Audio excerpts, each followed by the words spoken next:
All right. First the floor.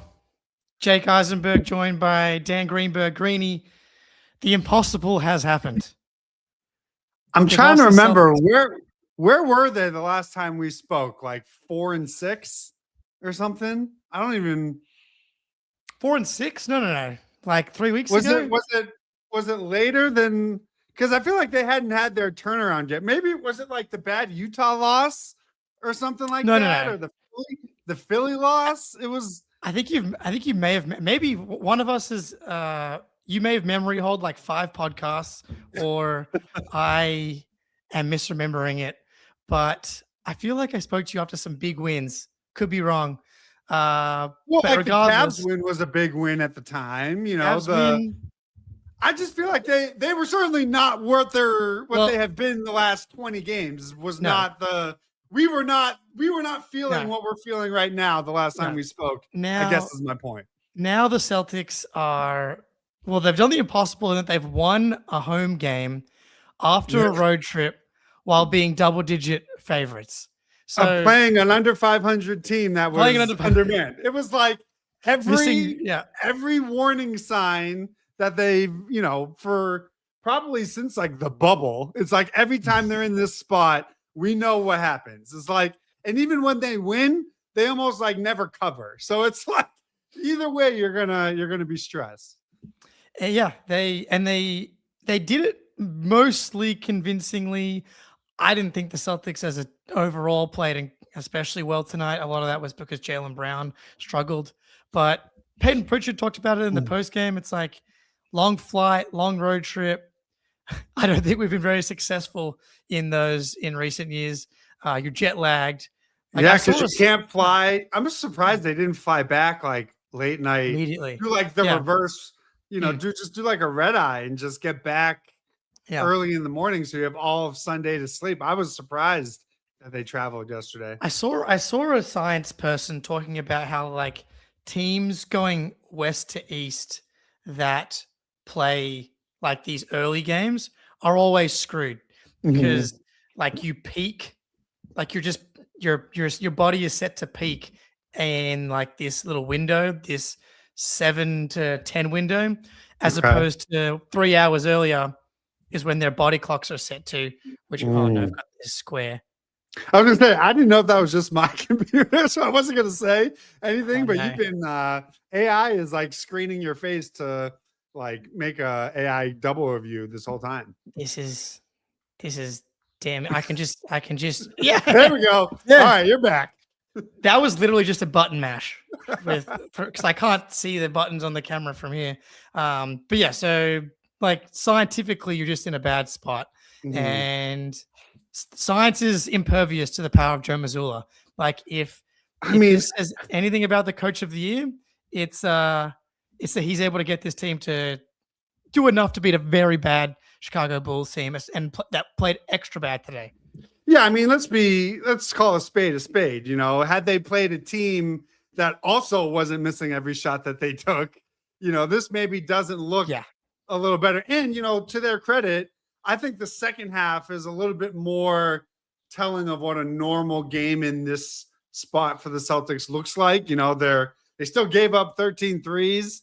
I don't know what they gave up in the second half. It was probably close to 60 points in the second half. So it's like they just were they benefited from the Bulls, I think, shooting 2 of 17 from 3 to start.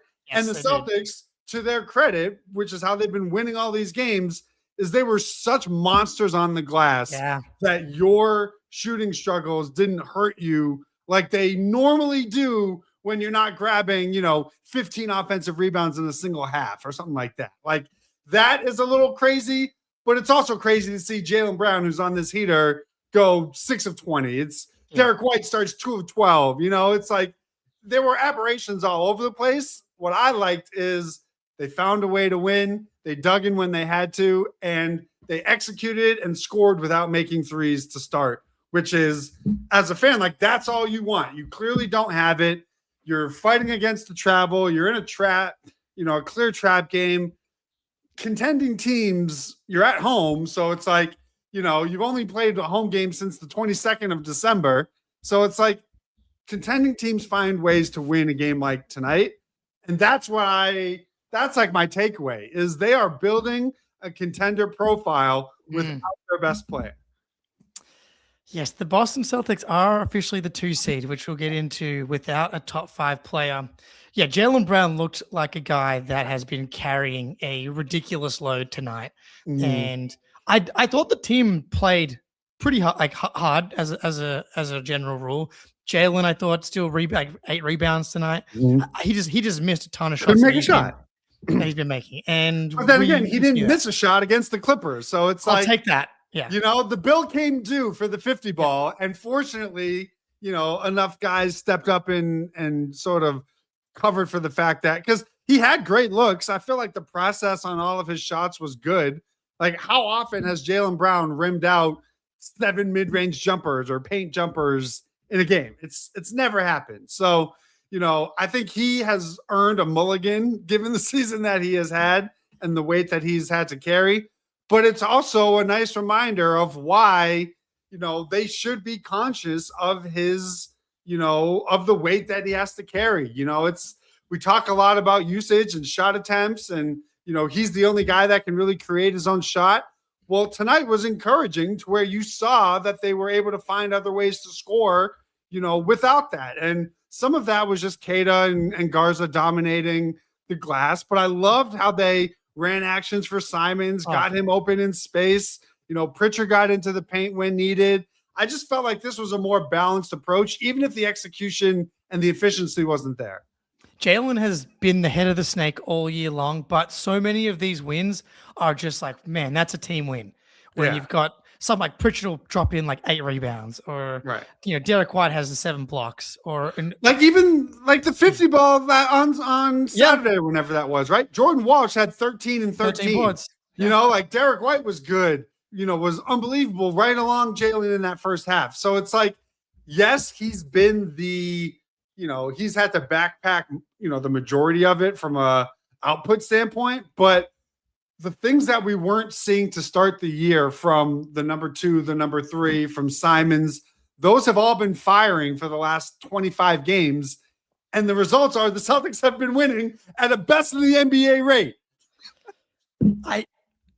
I still can't fully, I'm getting to the point where I'm fully wrapping my head around it. And I ended the last pod after the Clippers game being like, fuck it, let's just go win the title. So let me ask you, we have talked, and I personally need help with this. So I want to know how because I feel like we were aligned. So I want to know how you're adjusting. Heading into this season, we were like, hey, wins, awesome. That means you're getting contributions from the supporting guys that are unproven. Losses, who gives a shit? That helps you potentially get a piece. I feel like we've crossed over that line where my brain can no longer feel nothing when they lose. I now am getting upset. Like that Portland loss. I was just about to ask about the Portland loss. Made me feel like we were back in the title contention days where 2 minutes of CTE ball is what ruined a perfect West Coast trip. That bothered me. And even though 3 months ago, that exact loss I should have been okay with. How are you how do we be okay with losses until Tatum comes back?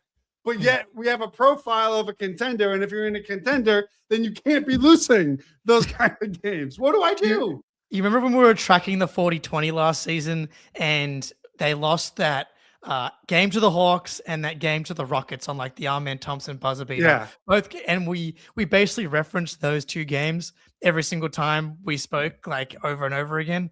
I'm not quite there. It sounds like you're pretty much. I'm like Drew Holiday. Stop dribbling it and turning it over against the Hawks level. Yes. So I think I'm personally in the best place where the wins are hitting the good old days, but the losses are not hitting the good old days. So I think it's because I've tasted the 2 seed. I don't know. Yeah. I think it's I just don't know. The rational side of my brain is all right, if we're going to be serious about contending, then I care about seeding and I care about home court and I care about, every single possession and every single dribble and that leading to wins. I don't know how, I was trying to be so good about not giving a shit when they lose, but then they just never lost. And now they're on a like, if they don't hit 40-20, I'm going to be pissed. Like, well, what? Yeah. That shouldn't be normal. It's a good point from Grivens in the chat. But after one loss, they come back and win 4 in a row. And one of them is against the Clippers team that was 6 in a row. You get an MVP performance. So this is my point. You know who else used to win 4 out of every 5? Yeah. That team won the title. Yeah. And the Knicks are the Knicks. We've played the Pistons 3 times. We've played the Knicks twice. We're 1-1 against the Knicks. We're 1-2 against the Pistons. But all 3 of the Pistons games have been like down to the wire clutch games. Yep. Very confident that we can hang with them, and that's before we get Jason Tatum back. And that piece of it is before it was like exciting, and now I'm like more concerned about it now because like we want him, like need him to be good in order to make the finals, win the title. Whereas before it was like, oh, that'll be cool. It'll be like a Cinderella story type vibe. Maybe they'll be the 7th seed and upset the Knicks in round 1. That's fun. But now it's like they might host the Knicks again in the 2 seed in the 2nd round. It's honestly, it's one of those things where, the rest of the teams around them. So the Pistons, the Knicks, they're having not Knicks recently because, they're on a 4-game slide, but generally speaking, they're both having like the best seasons of their lives. And you are right there. And you are the only team that is adding a top 5 player to the mix. Plus whatever else could potentially be added at the deadline.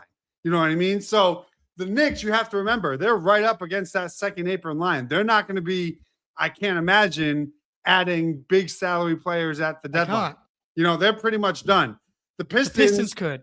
They have a move to make, but they're also a team that's like, hey, maybe we give this group a shot and see what it looks like. Like they don't strike to me as a team that is itching to make a drastic addition to their team, even though they could, they could add shooting or whatever.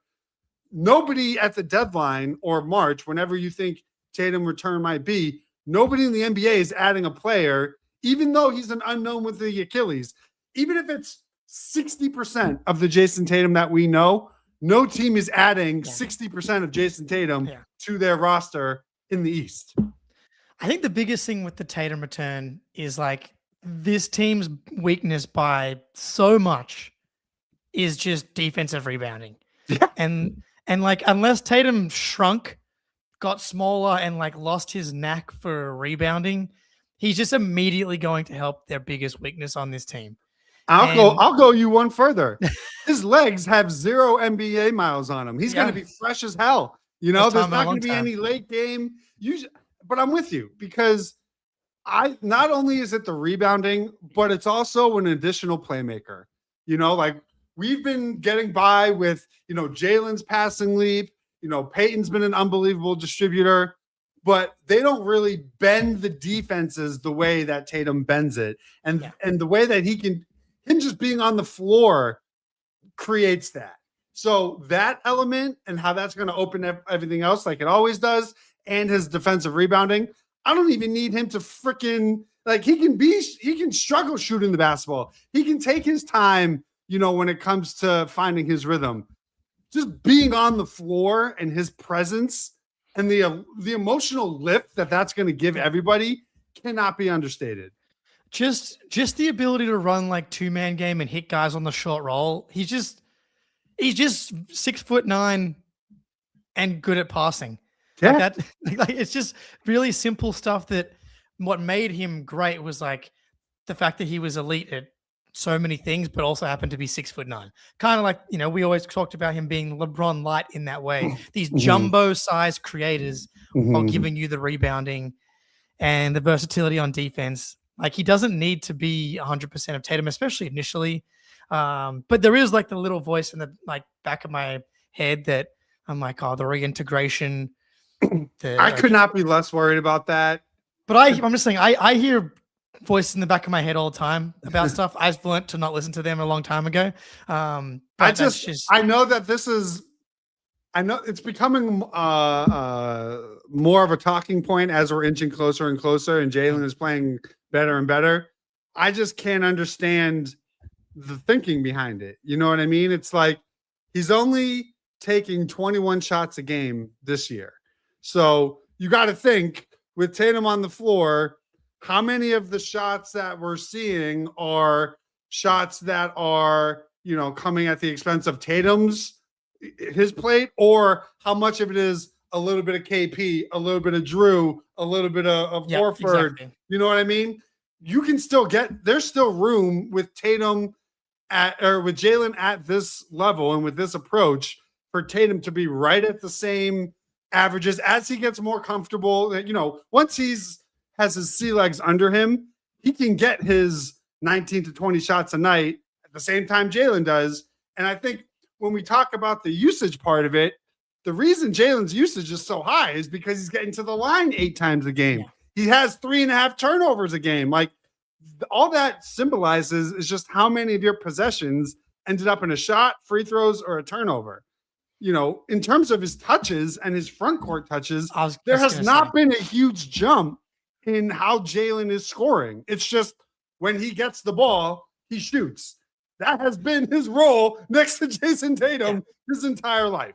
And they have 10 years playing next to each other. So I can understand, like, oh, whose team is it? It's not 2019. You know what I mean? Like, all those narratives, all that stuff has been dead and buried for almost half of a decade. So I don't know. No, it's just, you look, the little voices that I'm not listening to, but you're right on the front court touches. Jalen's front court touches this season, 37.2. Jalen's front court touches last season, 30.4. So we're talking, what are we talking about? Marginable. Yeah. Two possessions a quarter. Yeah. And that doesn't even necessarily mean that it's coming off of Tatum's plate, because they don't have any post-up offense through Porzingis and Horford. Exactly. Yeah. You know what I mean? So there's your difference. They've been too good together for too long for me to actually be worried about it. So it's been too long since we've talked about this guy. Is Anfernee Simons good? Asks Derek in the chat. He's becoming good. He's good now. He's becoming good. And he's been stringing them together. I think we've said that he's just had the best game of his Celtics career several times in the past couple of weeks, probably. Tonight he has 27 second half points, just complete flamethrower, which I saw as the most points in a half or in a second half out of anybody in the NBA this season. And that's the part of him that we knew he could do, right? He can just go completely nuclear. And man, some of the actions they were running with him in that second half were sick. Missoula just in his bag, using Gaza, flipping screens. Like, that was beautiful. But the stuff that, and Simons talked about it in his post game today, that felt like he's gotten a lot better at the little things, crashing the glass, defending. And that's the stuff that we were wondering if, when you inject him with compound Brad Stevens. So I saw your tweet. I have a theory on this if I can run it by you. Because I was thinking about this as we're watching this heater, and it's like, I have a theory. It has just taken a little extra time, extra few weeks, call it a month, for the Brad Stevens serum to work its way into the bloodline and bloodstream, whatever it is. I'm not a doctor, of outside resources. And here's what I mean. You think of how Anfernee Simons started, it was kind of like, oh my God, this is like, holy shit, this is what is happening? It just took a little while for him to break free of the Portland DNA and be injected and let the Celtics DNA blossom through. Now we look at him. You look at someone like Luka Garza, was virtually unplayable the first few weeks of the game. Like, it was just a disaster. Takes a few weeks, takes a few months. Look at him. He's virtually your second best. You have to play him. Okay. Yep. Now you look at the internal guys.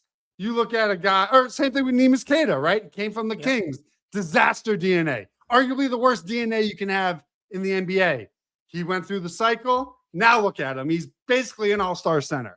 If we're gonna give me, frank, he's basically producing at an all-star level.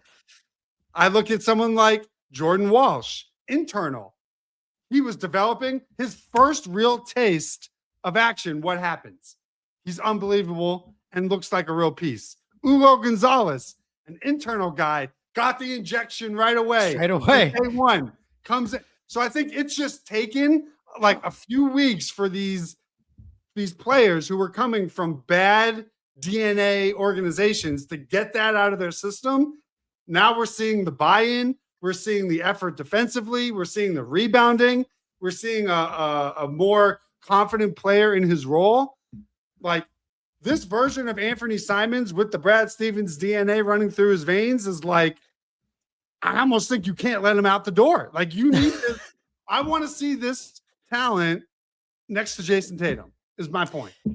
Yeah, look, the calluses were the neuro pathways. If you're trying to change behaviors in your life that you've had for a long time, the neuroplasticity takes a while to rework. Anfernee Simons not playing defense and not rebounding had been worn very deep into his brain and very deep into his soul. And I looked at it. So last 9 games, Anfernee Simons is averaging 15, 3 and 2 on 61% true shooting. But his rebound percentage over that time is 5.7%, which is last on this team, but that would be a career high rate. And so I went back and looked at most of his Portland years. He was below 4% in a bunch of them.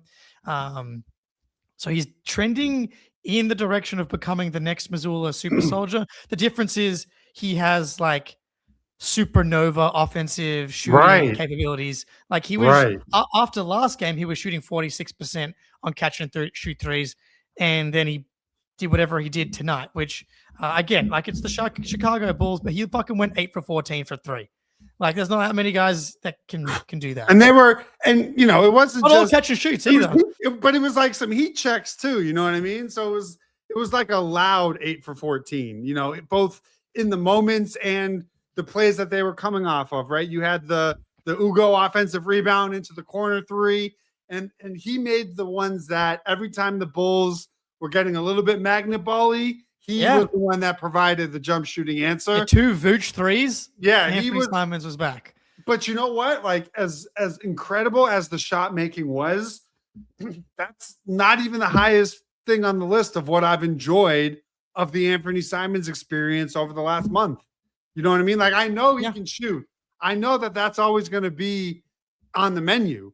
It's everything else you mentioned that I care about, because that's the shit that leads to winning. There's plenty of losing basketball players that can get hot and score 20. It's the ones that can do that, as well as all the margin plays that make you a rotation player on a championship team. If you can get that level and you pay him maybe mid-level money over the summer, I don't know. I'm intrigued. I'm just intrigued. That's how can you not be intrigued? Because there's definitely an argument to be made. Is this the euphoria moment? Is this the sell high moment? I know.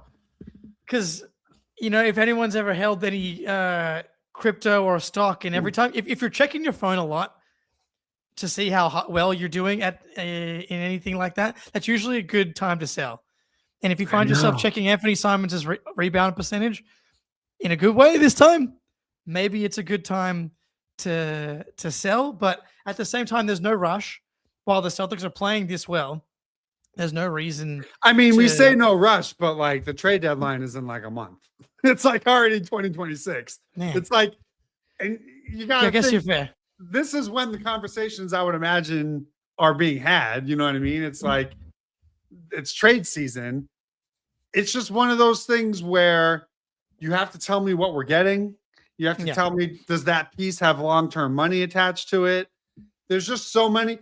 This has been my point for the entire season. There's so much unknown with the Celtics roster that it's impossible to know how to feel, because you could tell me they need big man depth. Okay, you can't find $6 million big man depth. I don't think they're getting under the luxury tax. why? Who gives a shit? Especially if Tatum is coming back. Like, you're clearly contending then. Yeah, that kind of feels dead That's now. over. So I don't know. I feel like if they would have been mandated to get under the tax, they would have been traded already. Like, you don't need good value to salary dump.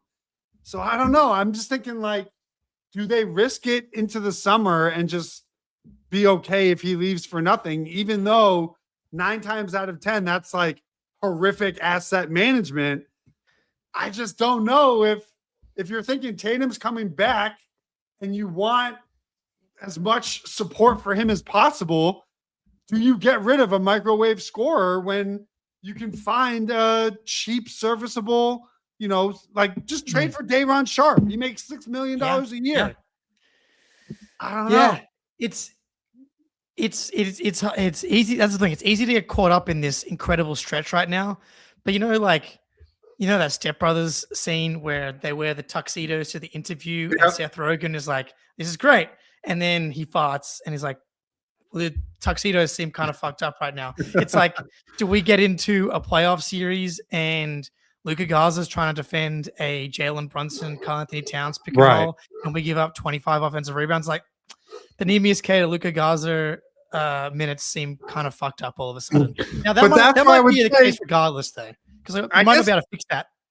But I guess, like, use $6 million of the Porzingis TPE, give a couple second-round picks, and address that need anyways. Like, let's just use it for example, right? As a name. Big Zoo. Let's say they trade for Zubac or for Nick Claxton. Are they going to be just as effective? Like, are they shutting down Jalen Brunson in space in the playoff series? Probably not. They'll probably better than Luka Garza. I mean, yes, admittedly, probably. But then, you know what? Just play Tatum at the 5 and have Walsh at the 4. I don't know. I'm just wary of, if you're nervous about Tatum's scoring and offensive production when he returns and ramps up, is it more valuable to know you have an ace in the hole in terms of a scoring potential than it is big man depth?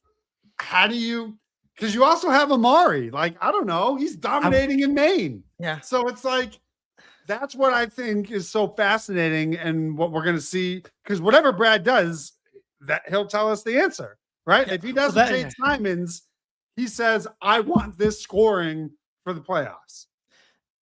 That was while you were speaking. I'm like, man, these are some tricky decisions. And then I'm like, thank God Brad Stevens is like the whatever one he chooses is going to be right. Yeah, like, I whatever he chooses. It's so true.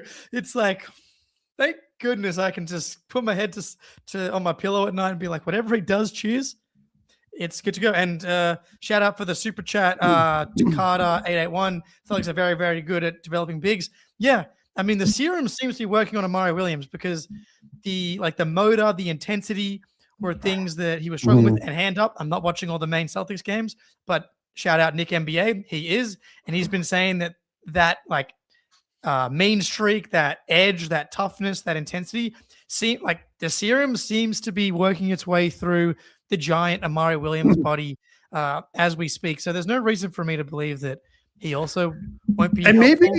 And maybe I have PTSD of these, horrific shooting droughts in deep playoff runs. You can't score 100 in the finals against the Warriors. You can't score 100 against the Heat. You're struggling to score for long stretches against the Knicks.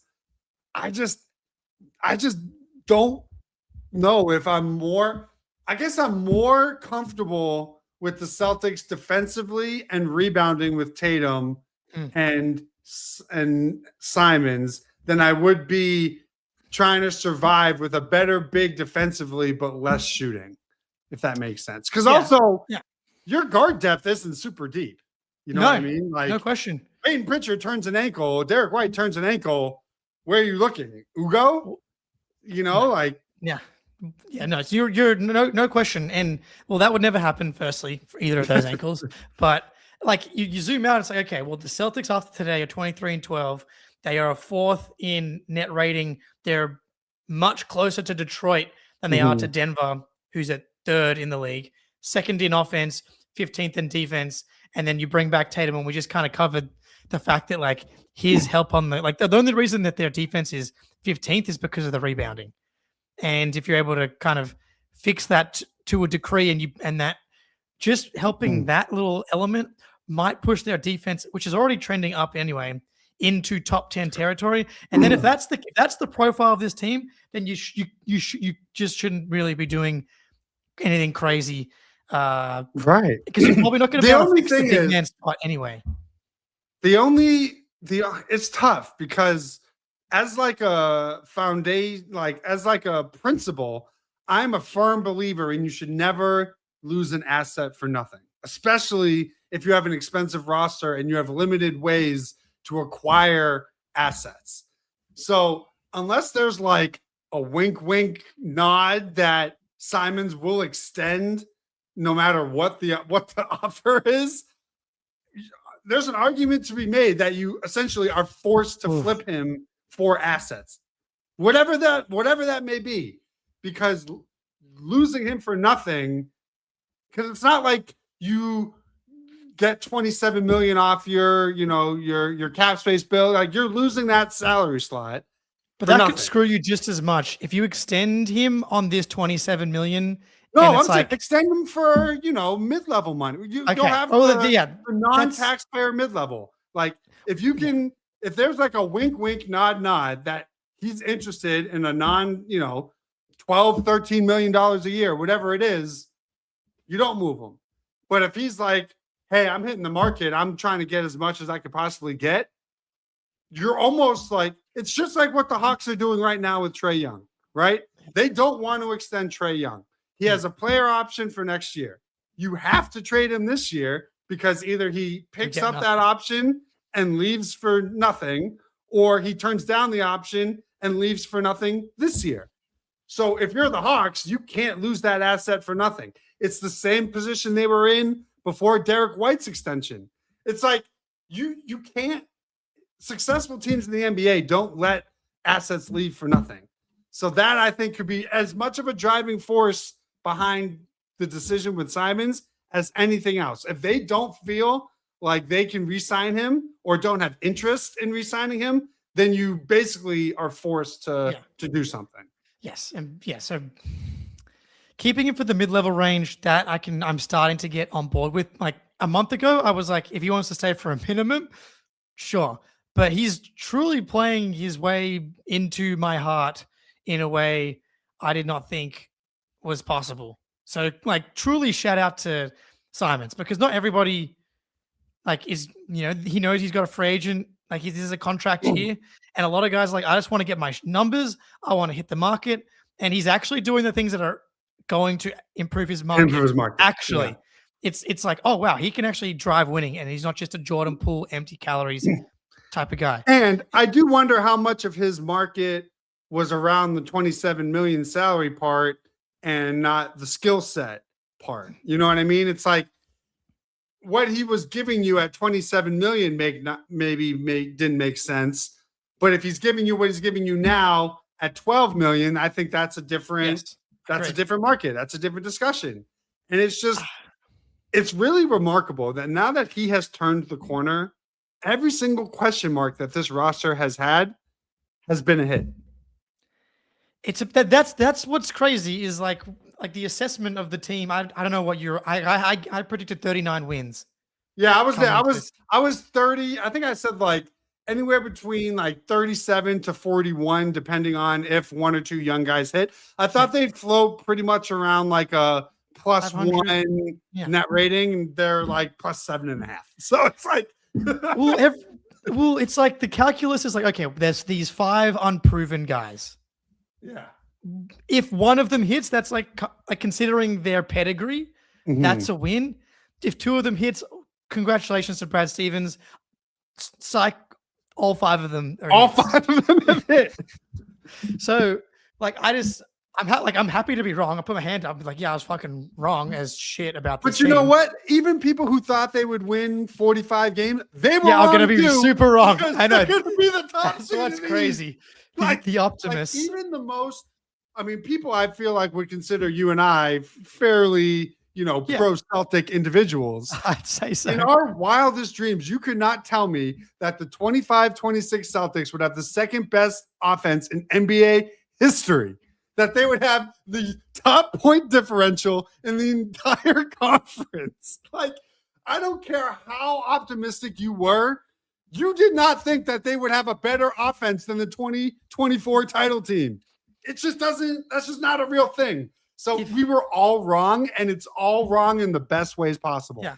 If not for it being the Boston Celtics, I think this would be easily one of the biggest stories in the NBA. Like the Joe Spurs, Mazzulla wasn't even listed as insane.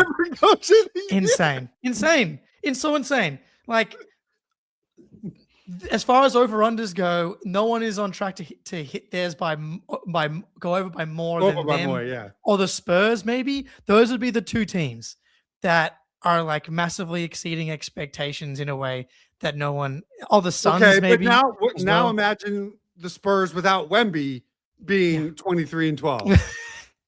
Like, because that's what we're talking about. I know. That's what we're talking about. So it's honestly, but that's how you know we're back. You know what I mean? Jalen's getting snubbed left and right. Just got snubbed for player of the week after he drops 50. It's Mazzulla's not getting any candidate votes for player of the month by ESPN. We're back into Tatum versus Brown discussions. It's like, we're so fucking back. It's like, we're so back. And then you've got the Drake May getting snubbed at the same time. Boston sports has never been more back. And you look at the win, like just like the win column, like on the ESPN thing with that when it stacks it all up, it's like, man, they just have barely lost for like a month. Yeah, they're winning at the rate. Staggering. They're winning at the rate that we've grown accustomed to the last 2 years, basically since the 0-3 start. 19. They're 16-3 in their last 19 games. So I'm doing the fuck. They're just. It's just. What? Yeah. It defies logic. It legitimately in all the years of NBA history, this should not exist. No team loses their best player and 5 of their top 9 in the rotation and is arguably, I mean, the Thunder, if they keep tanking, like, are the Celtics going to have the best record in the NBA in like, a month and a half? Like, what are we talking about right now? I don't get it. And the schedule still is nice and comfortable right now. Jazz has done some maths for me, 23-5 in the last 28. That is absurd. Okay, we're gonna. I think that was the turnaround in 2022, right? Didn't they end it like, or was that like 28-4? Wasn't it something? I think it was 22-5 or something like that. Yeah, anything that's like low 20s and in that 5-7 loss range means you're on. Just a ridiculous kind of pace here. We on the 2 seed. I think it's time just to do a little bit of this segment quickly.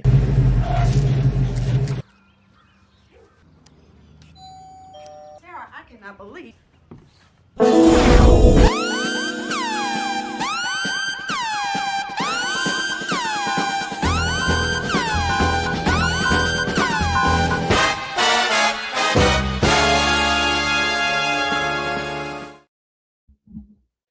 Yes, the Schadenfreude report has as the Celtics get stronger, the thirst for Schadenfreude also gets stronger.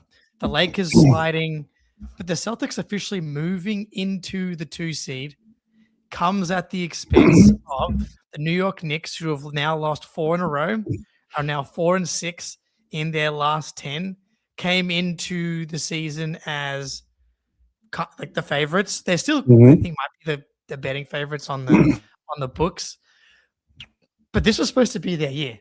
This is supposed to be. That's what I mean. They were having the season of their lives, and look what has happened. And they got blown off the court tonight by the Pistons because up until tonight they hadn't played the Pistons yet. Really? I don't think so. That's why this was a big game. Oh, he was like, okay. I thought maybe they had already played, and that's why this was a big game, because it was like the rematch of the. No, I didn't realize that this was their first. That's weird too, because like, isn't there another team? We have something like that where we haven't played someone yet, and it's like, Yeah, I'm just checking that's correct. Yeah, that's their first matchup was tonight, and they play again once more later in the season. This is why it was like these two top teams. You know, we've been there, two teams circling each other at the top that haven't played each other yet. Like we're better because of the X, Y, and Z. The Pistons feeling like they've been disrespected because everyone keeps calling the Knicks like the team to beat. The Pistons aren't quite ready, and now the Pistons has come lay the smackdown. Listen, they've lost 4 in a row in the history of the NBA, or like the last 75 champions. Only 28% of them ever had a 4-game losing streak in their title season. It's not so. And the Celtics haven't lost 4 in a row, right? They've lost 3. Yeah. And recently, you know, the Thunder didn't, we didn't, but the Nuggets lost 4 in a row. I think the Bucks lost 4, the Warriors lost 5. So there's been some examples of it in recent history, but overall, the last 75 champions, only 28% of them had a losing streak of 4 or more. It's a crazy stat. 28% is like high enough, but the Knicks, this is your chance, right? Tatum goes down. The apron is designed to blow up the teams at the top, and it did what it was intended to do in that it sent out Drew Holiday, Luke Cornett, Al Horford, like Kristaps Porzingis. It's also going to come for the Knicks. You know, that's what I'm saying. It's like this is their season before they have a second apron decision to make about Mitchell Robinson's extension. So we're seeing it with the Cavs this year. Like they've started their clock. When you have expensive rosters, you cannot waste your window, because you're going to have to make some like if they lose Mitchell Robinson, that's a huge hole for what makes them successful. That'd be so great. I would love that. And that's the thing. These windows, unless you're like OKC and you get handed this just silver platter of young players on young contracts where you're able to skirt it. But even them are going to have to make a Hartenstein decision for the or a Lou Dort decision, or you know, like like your cores may be saved, but nobody's core and then, you know, supporting cast is saved, especially when those supporting cast players play well, 20, 22 million. Like something's got to give, and you're not going to break up your core. And you then just have to hope that your young players develop and are able to fill that role. But that's not like something that's guaranteed, set in stone to happen. You know, you're just giving yourself swings and bites at the apple to overcome those hurdles, but the hurdles still exist. And the Celtics eventually will be back over the second apron, and they'll have to do the same thing, you know, all over again. That's just the nature of the beast. So if you're a team like the Knicks and you're not yet at the second apron, you know, Tatum's out, whatever, this is your season where you can't just make the finals. You have to win the title to sort of justify the money, justify the trade, justify your, you know, firing Tibbs. Like, you know, it is only January, but at the same time, it's like, you know, you can't, the East there isn't that much of a gap between the 3, the 4, the 5. Like if you have a bad month, you can get caught by teams that are behind you. Yeah, the East is weird. Like there's like 3 games in the loss column difference. So it's like, you know, it's not an inconceivable, you know, drop off. If you're going to be playing, you know, 400 level basketball, like you're going to get caught. Yeah, it is nice. We're 4 games in the loss column clear of the 6th seed now, because that's where you ultimately want to be at worst case now, right? You want to avoid the play-in and get that week of rest. Obviously, you want to be the 1 or 2 seed, because that means you're just awesome. And as you've ideally, you want to be top 3. Only 2 teams in NBA history have won the title outside of the top 3 seeds. Exactly. So, you know, that's one of your important, you know, boxes. I mean, you know me and you, like 40-20, top 3 seed, SRS of 3.0. You hit those 3, you're now able to win the title. Yeah. Well, I mean, like it just means you're good. It's just like be a top 3 seed and be good. Don't be like, if we put it together, we're good. Just be good and you'll hit or these check flip marks. it on once we get to the playoffs type Exactly. good. You know, Doesn't like, work. there's a difference. Don't be the 2018-19 Celtics. Don't be them. This team is definitely not the 2018-19 Celtics. If there's a team that is the antithesis of that, is that this Joe Mazzulla super soldier squad that they've put together. I mean, we didn't really even talk that much about the game tonight because it was like a win and just a survive and move on. Right. The bigger story is they survived the trap. The actual and Simons breakout. You know, there were other things. Like I thought Keita was great. You know, I thought Ugo just. Dude, he's rebounding like a madman right now. He had He had 7 boards in 12 minutes. I don't know if he can. Ugo, he was taught the right way. I haven't seen him rebound with one arm. He goes up strong with 2. Yeah. It's like Tommy Heinsohn is sitting in heaven. Oh my God. So fucking happy that somebody is going up strong with 2 hands and keeping the ball high. I'm like semi-attracted to how he rebounds the basketball. Dude, it's unbelievable. Watching him, he snatched a rebound from Luka Garza like 2 games ago, and I just had like this vision of a rebounding utopia where it's like him, Walsh, Jalen, Jason, and it doesn't matter at that point. It doesn't matter at that point because it's very clear to me that he's going to be, if not already, an elite rebounder. Like he's averaging 8.3 rebounds per 75 or something like that, which is fucking impressive for a dude that's 19. He's only going to get bigger and stronger. So like him, Walsh, and Tatum on the court at the same time with Jalen, big man, or Derek. Like I can see the rebounding problem being solved, and it's a huge gonna be a big part of that is Walsh and Hugo. I don't know if Hugo can shoot. He's doing a lot of sometimes it looks so good. Airballed one tonight. He hits the side of the backboard or air balls. Yeah. But I will tell you, it's better than I expected it to be, even if it's inconsistent. You know, it's like when he gets the right type of 3, I trust it. I also love that he isn't shy to take it. You know, like I almost want to bully Keita and to start to taking these top of the arc 3s when the center is, you know, in the restricted area. Like just fucking shoot it, man. Pretend you're in Portugal and you're just playing in FIBA. You know, like just let that fly because it can only help. And I think he took one against the Clippers that like close out. Yeah, I don't know, like just take 1 or 2 a game just to keep the defense honest. I'm fine with 1 or 2 a game in the regular season. I thought Keita was good tonight. The 13. I am obsessed with rebounding. It's like the only thing I care about now.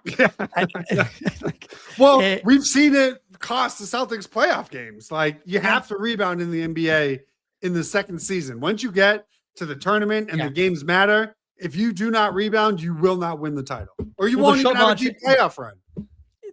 Everything is just magnified, and the shot margin becomes so valuable when the games, like you go home if you don't win the shot margin type of stuff. Jordan Walsh, I'm like pretty confident this guy can shoot now. Like he's taken them not just wide open. The one that he hit tonight was like pretty well contested, kind of on the above the break. Yeah. I think he was at like entering tonight. I think I saw it. It was like 47.8 from the corners. Yeah. You know, 45% from above the break. Not super high volume, but enough volume to make me believe that it's somewhat real. You know, enough to where I think he can be a 38, 39% 3-point shooter. Do you care about who starts? Because now Sam Hauser's starting. He's playing well. Like it doesn't matter, right? Like it's just, for me, I've always viewed that 4 spot as a rotating, living organism where it's like the way Joe is playing the hot hand right now. You have Hauser in there. He was on a little bit of the heater. If he cools down a little bit and Walsh is showing like he's snapped out of his little lull, go ahead and insert him again. I am a little surprised we're not seeing Minot at all, just because I can't even really remember him playing so poorly to just be on the Jordan Walsh DMP train from his first 2 years. But at the same time, who am I to question the buttons that are being pushed when they're just, you know, like when Luka Garza wasn't performing is when Minot got his role. Well, now Luka Garza's performing far what you need from that backup center role, and playing small kind of got exposed a little bit at certain times. So it's like if Luka Garza starts to struggle again, my guess is Minot will get the nod. So that 4 spot in the rotation, I just feel like is everyone gets a couple weeks to showcase what they can do. And if you sink or swim, you can keep it. And if not, it's just on to the next guy. Hungry dogs run faster. It's just, I'm pulling your, like, Jordan Walsh, you're not going to play like your life depends on it. Well, you don't get to play anymore. Right. And then when you come back, you're going to get 13 rebounds. Like, it seems to be that simple. I thought we also have was to remember, like, spot. What we saw role-wise, minute-wise, production-wise from Walsh tonight is really what we wanted heading into the season, right? Come off the bench and be a rotation wing. The fact that he was like a ridiculous starter for a stretch is sort of like found money. You know what I mean? Like, it's not a bad thing. This is essentially his rookie season. You know what I mean? Because he didn't play for 2 years. So it's like not a bad thing that he's going to have ebbs and flows. And if he comes off the bench and is a 20-minute a night guy as a reserve wing instead of a starting 4, like, okay, that's still a win. Like, him being playable was the goal, right? Like, that was the question. He has proven to be playable. So I don't care if he starts or comes off the bench.